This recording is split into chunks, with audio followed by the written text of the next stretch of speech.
Yan, good morning mga katrops. Damasel Caballeros. Right time. So, today is Saturday. We're gonna introduce you our new members. Alright.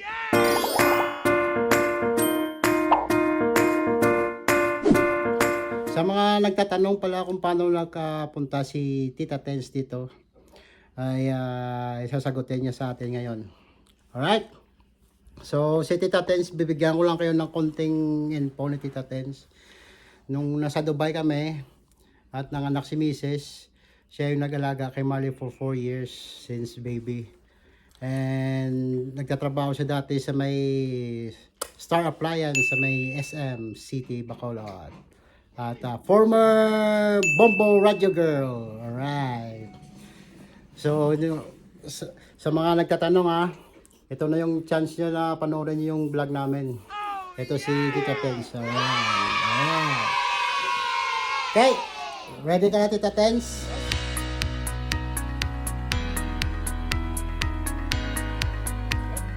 Okay. So, ang first question ng madlang people ay paano ka nakapunta sa Canada? Besides, nagsakay ka ng eroplano. Okay. So, paano ako nakapunta sa Canada? So, nag-apply ako ng student visa.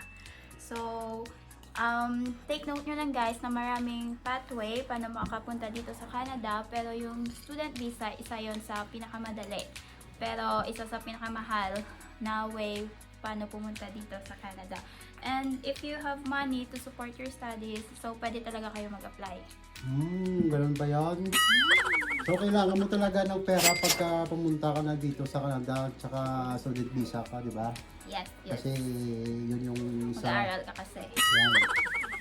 Yan, ang susunod na tanong ay ano ang ibig sabihin ng student visa o international student visa? So, Sagot! Ang student visa, of course, yun yung document na ini-issue ng Government of Canada para makapunta dito as an international student. And also, yung student visa is isa sa pathway para maging permanent ka dito sa Canada. So, from being student of 2 years of studying and then mag-apply ka work permit. And then, while nasa work permit ka, pwede ka na mag-apply for PR or permanent residence.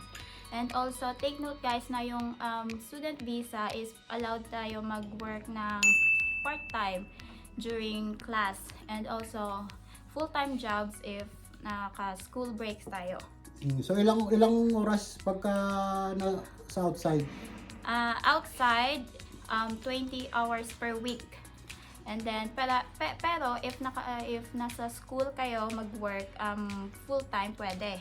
So, kayo na yun bahala mag-manage ng time nyo during full-time and mag-study kayo.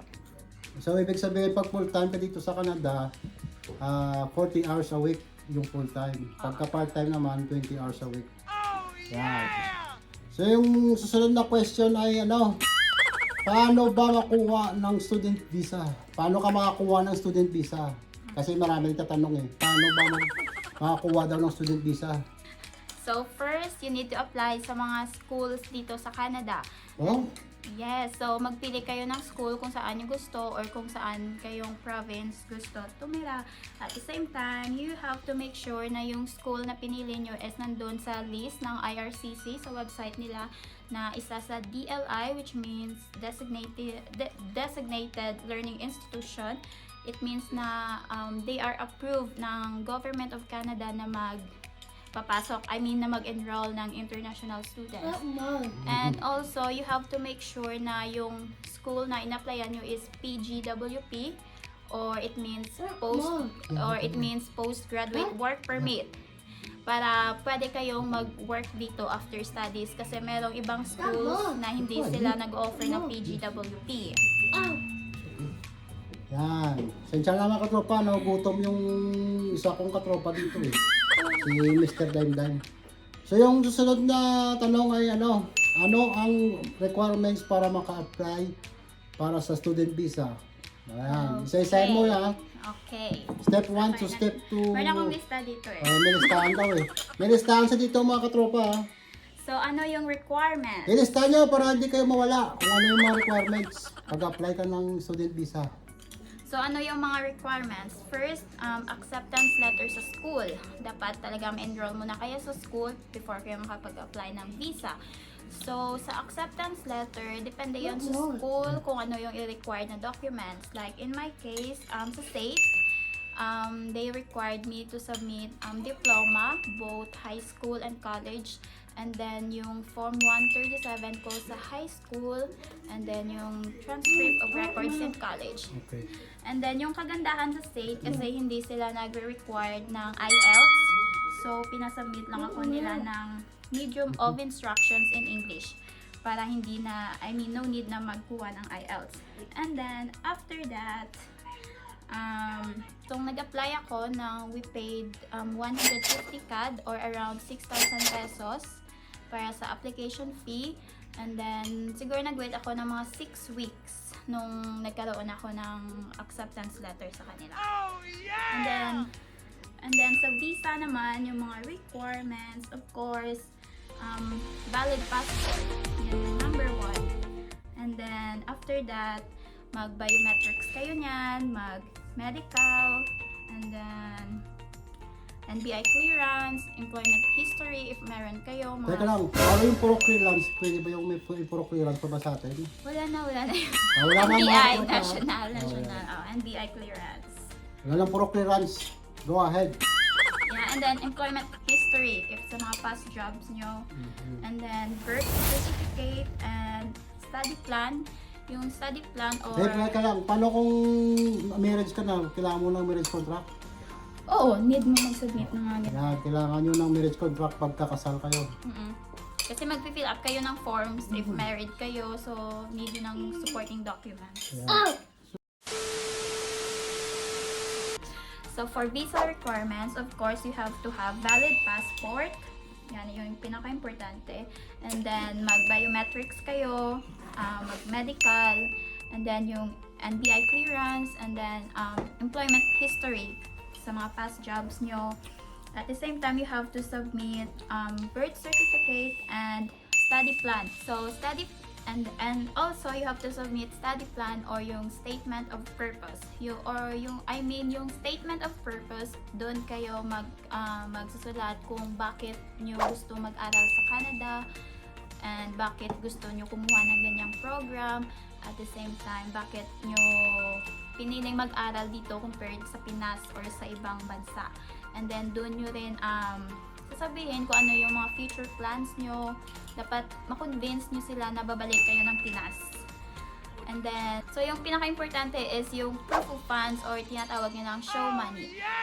Yung proof of funds, dapat meron kayong malaking pera na ipapakita sa visa officer na it's a proof na kaya nyo mag-study dito. So in my case, meron akong sponsor, yung ate ko and si Glenn. So yung pinakita nila is yung bank statement nila and bank certificate.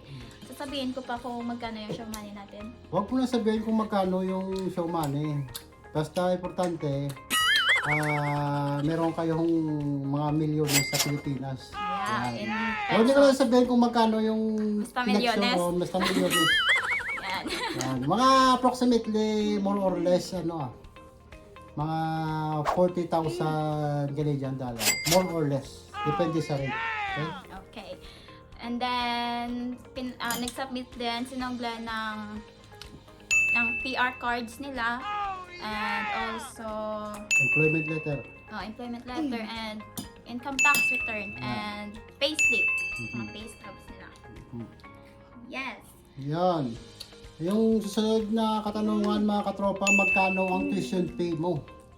Yan. Okay. So, yung tuition fee ko per year is 17,000 Canadian dollars or mga more or less 700,000 pesos. Oh no! Per year yan. So mag-aaral ka ng 2 years. So malaki talaga yung gastos if mag-aaral dito. Pero mababawi mo rin yan pagka na-PR ka na. Yes, and then mag-work ka rin after mo study. So mababawi mo yan. So pero depende yan sa school. Meron naman medyo mababa. Meron din na mas mataas yung tuition. Yan. Alright. Entiendes, amigos? So, sa susunod na question is, how long did you wait para sa approval ng student visa? I wait, wait. Okay. So, yung, before ko nakuha yung approval ko, your application was approved, mga 58 days din yon hinintay ko. So, 58 days lang? yeah, 58 days. So, yung ibig sabihin 2 months lang? Yeah, almost 2 months. Oh, right. Pero yung iba, mas madali. Iba, less than a month. So, Okay, depende no? talaga. Depende. Depende daw sa school mga katropa. Hindi man sa school. Hindi sa school? Depende siguro sa timeline. Yan, depende mga katropa, kaya huwag kayong mag-alala kasi meron namang mapupuntahan. Ano ba yung mapupuntahan na Sa website? yeah, nang na kayo sa IRCC website, nandun lahat kung saan kayo mag-web form or mag-email, Mga kung may mga question, questions kayo. Next question mga katrops. Okay, kakain muna si Bibi Dime Dime, okay na? Bago ko magtanong. Yan. Pwede mo ba madala yung spouse mo at ang mga anak mo sa Canada? Yes, yan yung kagandahan if student visa ka kasi pwede kayo pumunta dito as a family. Pero syempre, mas need nyo ng malaking money if pupunta kayo dito as family kasi yung